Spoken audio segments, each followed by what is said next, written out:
Political observers in Nigeria are concerned that counterproductive strategies used by politicians to outsmart their opponents will still play out in the 2023 elections. They believe that the high level of poverty in the country will make the electorate susceptible to vote buyers and influence peddlers, as is already playing out. Trust TV's Nana Mohammed has details of the story. Over the years, Nigerian political landscape has been polarized by the use of money to buy votes and various political strategies aimed at getting ahead of opponents. As Nigeria enters a heated political season, such strategies have not changed, as evidenced by the fact that winning an elective position in the country is difficult or almost impossible without lots of money or influence. This, citizens believe, is why the country is plagued by bad leadership, underdevelopment, and high level of ethno-religious crisis.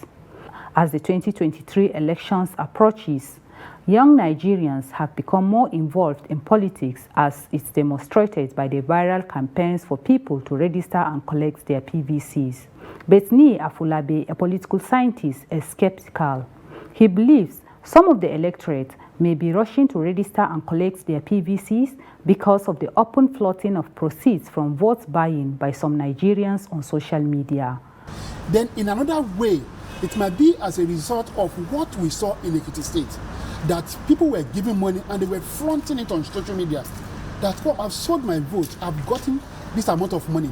So that is enough to wake up the spirit of Nigerian youth to say, oh, so if I get my voter's card, I will be able to sell it for certain amount of money.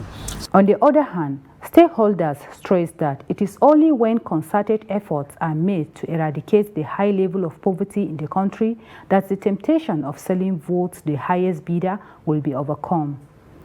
The elites, those who can afford 3 square meals comfortably, those who have jobs, those who are working and are not seriously impoverished by the economic situations we have in the country, have the capacity to upturn the situation.